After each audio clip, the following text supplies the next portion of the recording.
I'm Shannon, and I'm a couch surfer. Right now I'm staying at my dad's place, or this week I got lucky and I'm house sitting. My car has become my closet because I never really know where I'm gonna be. So you may be thinking, shouldn't I have it figured out by now? I have a good job, I saved some cash. Well, I thought I was doing all right. I rented a place in this new building in January 2016. It wasn't cheap, but average for King and Spadina. Well, then I got my lease renewal. My rent skyrocketed $950 a month, from $1,650 to $2,600. I thought, there's no way. What about rent control? This is me talking to the landlord and tenants board. They increased my rent $1,000 a month. If you're in Toronto, anything that was built on the lakeshore, like, Front Street, or the new condos downtown, College Bay, anything that's been built in the last 25 years, I hate to say it this way, but you're Scrooged. Renting in Toronto has become bananas. There are few rentals being built. The demand is big, so I had to move out, and now I couch surf. I know I'm not the only one wrestling with this. I'm asking you to share your stories and let me take them to the decision makers and ask, who will be able to afford to live in our city? Is there a solution? I want to stay. I love this place. The response is overwhelming. We asked people to reach me directly, and you have. I've received easily close to 200 emails. One mom told me this morning, she read the story over coffee. She said her rent is the same as her daycare cost. She says she finds it hard to breathe. Others told me about making the choice to move to Barrie and commute. One young man said he left and went to Montreal altogether where he could afford to rent. And Dwight, that's really one of the big questions we want to ask. What's the implication for our city if smart young people are being forced to leave? And that's what I'm thinking. You're a young, urban professional, good at your job. Lots of people know you in the city, and you're going through this. How many other people out there like you are there? And we're going to find out. You started a forum, too, on Facebook for people to connect and talk about this. Right, and I do want to make this clear. With my story, we're just scratching the surface.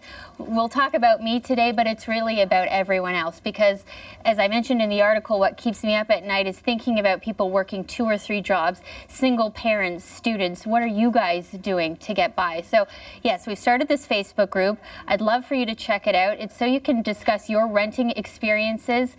We're trying to get answers and find solutions. So share your struggles, but also your successes. You can just search Toronto Renting Woes on CBC Toronto's Facebook page and join the conversation there. I'm looking for a place as of March 1st, and I've been looking for over a month, and no luck so far. I live with my parents right now. I work a minimum wage job, and I'm a student right now, so everything is way out of my price point. With taxes being high and food going up, clothing going up, it's expensive to live. I'm staying in Toronto because this is where I work. This is where I've got my career, but if the prices keep skyrocketing, I don't know what I'll do.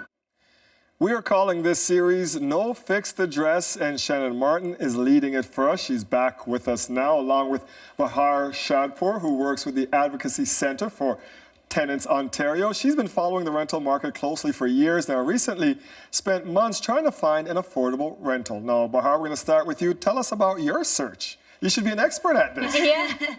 Well, it actually took me 4 months to find a place.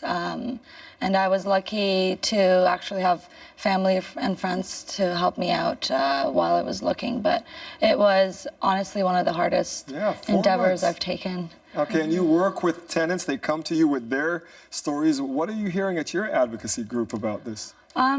Well, the vacancy rate in Toronto is really low, and so a lot of people are just kind of desperate to find a place that they can afford, and I think affordability is the main problem here.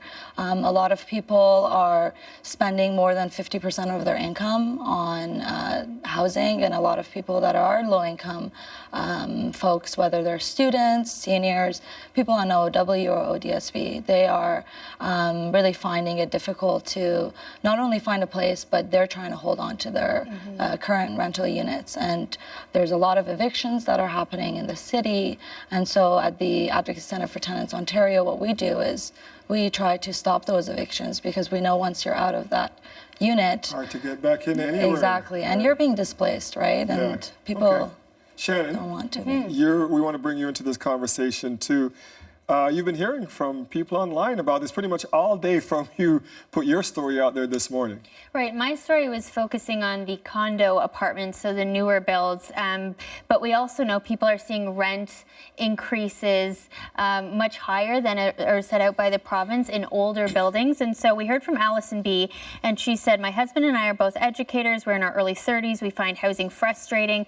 They make an income of close to $100,000, but say finding a house is incredibly hard. They were spending $1,800 a month, but they were living in a place that was falling apart. They were having battles with landlords. So this really touches on something that you guys encounter as well. It's not just the newer buildings that are seeing rent increases, it's older buildings. Yes, it is, and that's part of the, so there are two sets of class of tenants in Ontario. So those that are protected, fully protected by the rent guidelines, and then there are those that are not protected, which is that they fall under the 1991 exemption. Yeah. So, which is basically... Talk about that and what your organization is doing work around that exemption. Definitely. Yeah. So this is a top priority for us. In the past 15 years, every time we have met with the Minister of Housing, we have brought this up.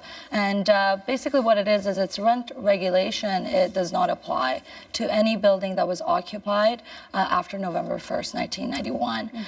And so, the rent can increase at any price after the end of lease, or there could be no cause evictions for those tenants. And just in case people missed your story, that happened to you, Shannon, and it was $1,000 basically difference after the time was up.